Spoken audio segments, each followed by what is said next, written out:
Anyone else, Mr. Kramer? No, Your Honor. No additional impact statements at this time. Understanding what I've heard,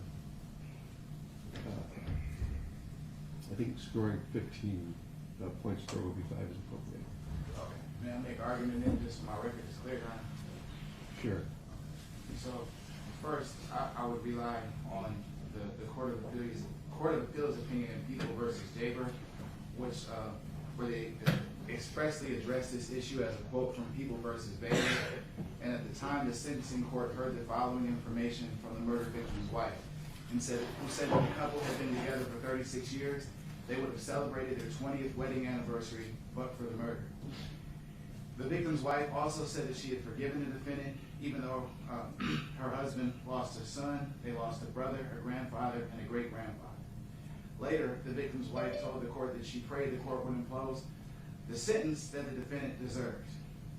After hearing this information, the court scored 15 points, and the Court of Appeals in People versus Bailey has also upheld in People versus Jaber, ruled that although the victim's wife clearly expressed grief following her husband's death, there was no evidence presented to the court to show that the experience prevented the type of serious psychological trauma contemplated in MCL 777.35. Moreover, Judge, I would also rely on the Criminal Code for Criminal Procedure, which is MCL 777.22, where it outlines offense variable scoring and says that scoring of offense variables 5 and 6 are for homicide, attempted homicide, conspiracy, or solicitation to commit homicide, or assault with intent to murder. Which means that, Judge, for this court to assess points for OB5 in this particular situation, the court would have to find that serious psychological trauma was sought and or necessary pursuant to MCL 77.35. So that's the nature of my objection, Judge, is that the testimony that was provided doesn't even mention the term psychological trauma or that any psychological treatment was sought. It's imperative, in my opinion, that I make this objection because it changes my client's sentencing guidelines from 19 to 47 months to 18 to 30 months, which means essentially that if the court did not score these points, that my client would be sentenced at the top of the guidelines. Mr. Krager? Your Honor, I believe in terms of further counsel citing the Jaber case, an unpublished opinion is persuasive at best, not controlling on this court, and the court can certainly take note of those arguments, but is not bound by an unpublished opinion. I believe based on the information the court has received in terms of testimony from both Ms. Phillips and Ms. Clark in reference to the trauma that was experienced by both of these individuals and articulated in the letter form from the children of the Phillips family, documenting in terms of memories that they cannot erase and pain that they are continuously experiencing. I believe the appropriate scoring for this offense variable is in fact 15 points, and I would ask the court to maintain that at this time. Right. So, I mean, Ms. Phillips indicated she cries every day. She indicated particularly the impact that it had on her child, Harmony. I think that is certainly distinguishable from the Jaber case where when I heard you read, Mr. Clements, made no reference to psychological impact as it did in this case. So I'm going to score 15 points for OB5 in each case. So with respect to Mr. Roy Goodman, the guidelines are at 19 to 47, correct? 19 to 47, correct, Your Honor.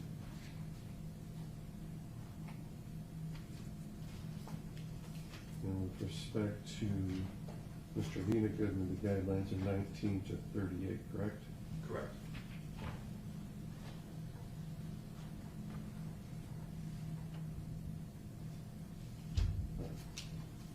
Anything else, Mr. Crago?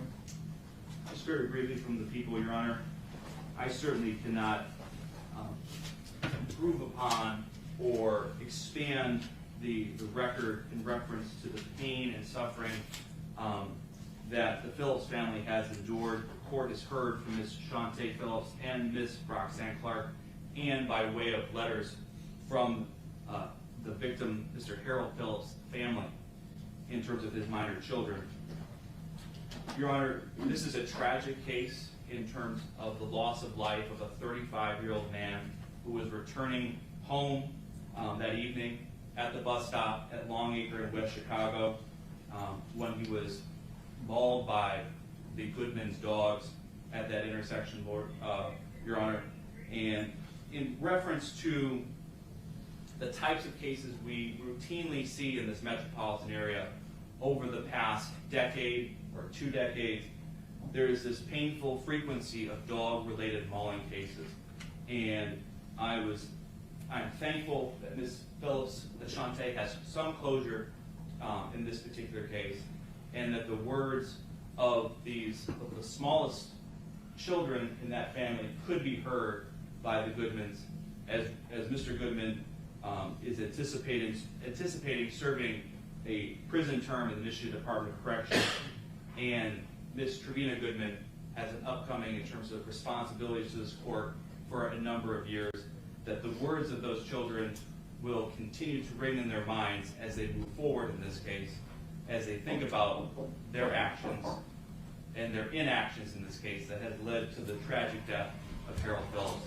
And I would ask the court to impose the sentence agreement that has been entered into between the parties and impose the 30-month jail term, a 30-month prison term for Mr. Roy Goodman, and the probationary term of 3 years with court oversight for Ms. Trevina Goodman in this matter, Your Honor. Thank you. Judge, on behalf of Mr. Goodman, I'll just say this. At my firm, we've been fortunate enough to serve a lot of clients. Mr. Goodman is an easy person to advocate for. He's an easy person to advocate for because although his actions were reckless in this particular case and they caused someone to lose their life, he's an individual that has always taken accountability. He didn't drag this process out. He hasn't complained. He's never he's never asked me to seek ways to evade responsibility for what his role in this particular incident was. And I'd ask the court just to focus in on his actions as the incident took place. When he realized that his dogs were missing, he went looking for them. When he saw that the gentleman was injured or in a vulnerable position and that his dogs were attacking them, he pulled the dogs off. He contacted 911. He tried to help this man, even though he knew that he was wrong. When the detectives came to his house to learn what had happened on that particular day, he didn't contact me. He didn't contact another attorney. He didn't exercise his right to remain silent. He explained to them, I let the dogs out. I shouldn't have. I knew that the latch was broken. It was just cold. I thought that they would come back in, and when they didn't, he went looking for them. He's extremely sorry for what happened, for what this family has experienced. He wants me to express his condolences, and I believe that his actions demonstrate that he is remorseful from the very moment that this incident happened. It's unfortunate. It's tragic. My client is not a monster. He's not a bad person, and I'm confident that he'll go into custody. He'll avail himself to whatever programs that he's qualified for.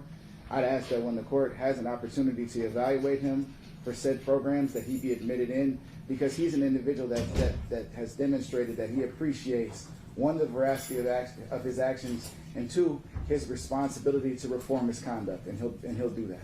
So I'd ask the court to follow its comments. Thank you. Mr. Hyde? Your Honor, just to ask the court to adopt the sunset recommendation, but we can't offer anything additional in terms of that, given that there's some unresolved misdemeanors in the 36th District Court related to this matter, as well as some pending civil cases. So we're going to decline to offer any further statement. Right. Mr. Goodman, anything you want to say? It's to the Phillips family. I'm so sorry. I wish it wouldn't have happened. I'm so sorry. And Mr. Rita Goodman, is there anything you want to say?